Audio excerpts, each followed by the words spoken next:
شاندار عمارتیں اٹھنے لگیں تو بادشاہ سلامت کو خبر ہوئی۔ وہ حیران ہوئے کہ ویران جنگل میں کون محل بناتا ہے۔ انہوں نے شہزادی کو خط بھیجا کہ ہم تمہارا محل دیکھنے آئیں گے اور یہ بھی جاننا چاہیں گے کہ تم کون ہو اور کس دیش سے آئی ہو۔ شہزادی نے جواب میں لکھا کہ سرکار اپنے مبارک قدموں سے میرے گھر کی عزت بڑھائیں۔ آخرکار ایک دن بادشاہ سلامت وہاں تشریف لے گا اور پوچھا، تم کون ہو؟ شہزادی ان کے قدموں پر گر پڑی اور کہا، یہ لونڈی وہی گنہگار ہے جسے آپ کے غصے نے اس جنگل میں پہنچایا، اور یہ سب تماشے خدا کے ہیں جو آپ دیکھتے ہیں۔ بادشاہ کے خون نے جوش مارا، بیٹی کو محبت سے گلے لگایا، فوراً بادشاہ بیگم کو اور شہزادیوں کو بلا کر ملوایا۔ سب کی عید ہو گئی۔ بادشاہ سلامت، بادشاہ بیگم اور شہزادیاں سدھارنے لگیں تو شہزادی نے انہیں قیمتی تحفے سے لاد دیا۔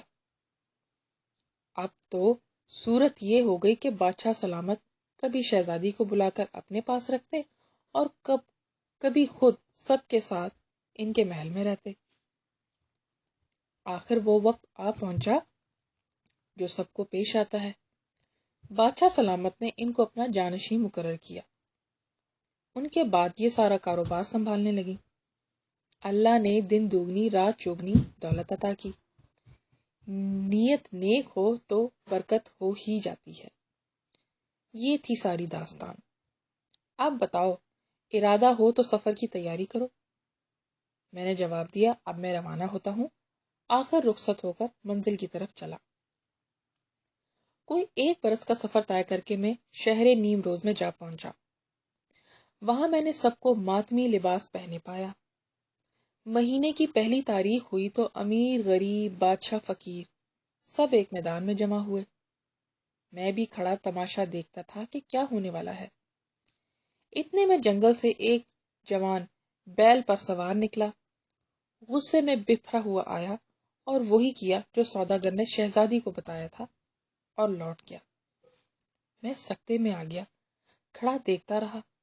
جب وہ چلا گیا تو میں پچھتایا کہ اس سے پوچھ لینا چاہیے تھا کہ یہ کیا قصہ ہے۔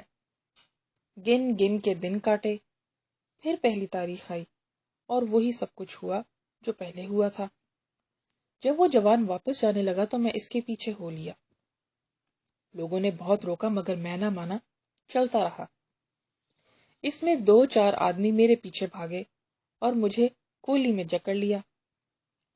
اگلے مہینے میں نے یہ کیا کہ پہلے سے جا کے جنگل میں چھپ رہا۔ وہ جوان واپس جانے لگا تو میں بھی اس کے پیچھے ہو لیا۔ اس نے آہٹ پائی تو مڑا اور غصے سے تلوار سونت لی، مگر کچھ سوچ کے رک گیا۔ میں نے سلام کیا اور ہاتھ باندھ کر چپکا کھڑا ہو گیا۔ اس نے کہا، جا کمبخت، تیری زندگی بچی تھی کہ بچ گیا۔ یہ کہہ کر جڑاؤ خنجر میرے آگے پھینک دیا۔ بولا، اس وقت میرے پاس کچھ نقد موجود نہیں جو تجھے دوں۔ خنجر کو بادشاہ کے پاس لے جا، جو تو مانگے گا ملے گا۔ مجھ پر ایسی ہیبت چھائی کہ منہ سے ایک لفظ نہ نکلا۔ پاؤں من من کے ہو گئے۔ وہ جوان مڑا اور پھر روانہ ہو گیا۔ میں نے سوچا یہ وقت پھر ہاتھ نہ آئے گا، یہاں رہ جانا برا ہے، لہٰذا اپنی جان سے ہاتھ دھو کر میں نے اس کا پھر پیچھا کیا۔ وہ پھر غصے میں ہوا مگر میں ڈٹا رہا، بلکہ میں نے قسم دی کہ ایسی تلوار مار کر میرا بدن کے 2 ٹکڑے بھی کر دے، میں نہ جاؤں گا۔ میں نے اپنا خون تجھے معاف کیا، وہ بولا۔ اے شیطان کی صورت، کیوں جان دیتا ہے اور کیوں مجھے گناہگار بناتا ہے؟ یہ کہہ کر پھر چل دیا۔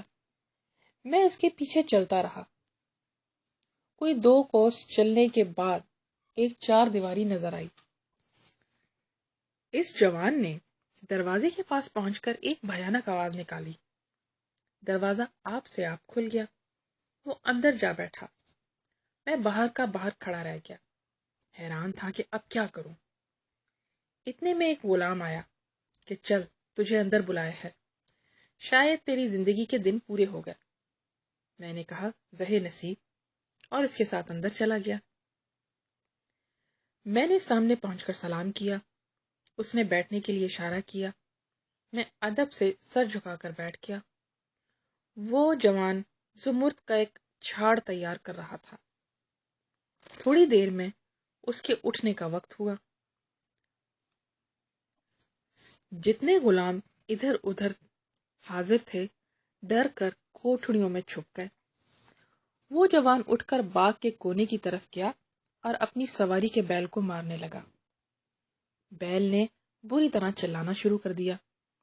جب مارتے مارتے تھک گیا تو سونٹا پھینک کر اس کے گلے میں باہیں ڈال دیں اور اس کا منہ چومنے لگا۔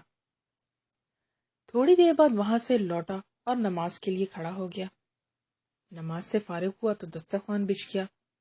اس نے مجھے بھی اپنے ساتھ کھانے میں شریک کیا۔ دسترخوان سے اٹھ گیا تو مجھے مخاطب کر کے بولا، اے عزیز، اب بتا کہ تجھ پر کیا آفت آئی ہے جو موت کے پیچھے بھاگتا ہے۔ میں نے اپنی ساری کہانی سنا دی اور بولا کہ اب اس راز سے پردہ ہٹا کر مجھے بھی اپنے احوال سے باخبر کرو۔ جوان ایک آہ بھر کر بولا، میں اس ملک نیم روز کا شہزادہ ہوں۔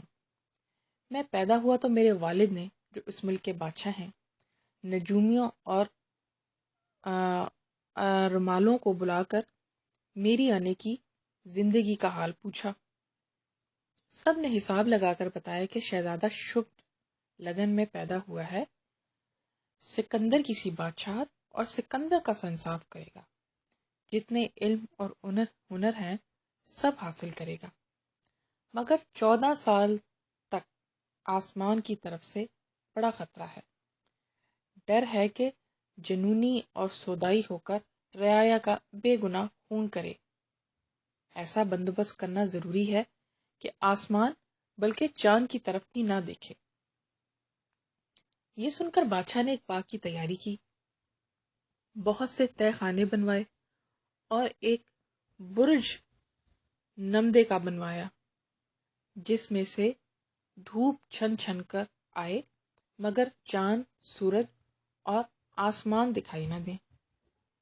ہر طرح کا علم اور ہنر سکھانے کے لیے استاد مقرر ہوئے۔ اسی طرح 10 برس کی عمر تک ان تہہ خانوں میں پلتا رہا۔ ایک دن برج کا نمدہ ہٹا اور 4 پری زاد ایک تخت اٹھائے تہہ خانے میں داخل ہوئے۔ تخت پر ایک خوبصورت پری بیٹھی تھی۔ اس نے مجھے اپنے برابر جگہ دی اور بے تکلف باتیں کرنے لگی۔ میں نے ایسا خوبصورت چہرہ اس سے پہلے کبھی نہ دیکھا تھا۔ اس پر فدا ہو گیا۔ ذرا سی دیر میں ایک اور پری زاد آیا اور اس پری کے کان میں چپکے سے کچھ کہا۔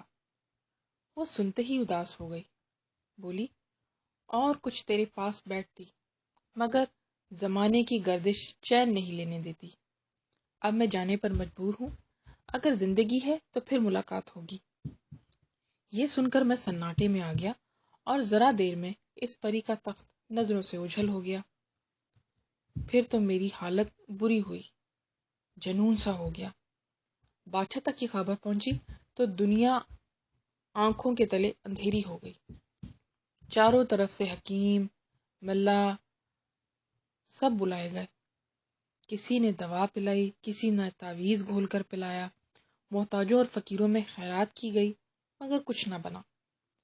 آخر ایک سوداگر نے بتایا کہ ملک ہندوستان میں دریا کے بیچوں بیچ ایک پہاڑی ہے، وہاں ایک گھسائیں جٹا دھاری نے مہادیو کا منڈوب بنایا ہے، اسی میں رہتا ہے۔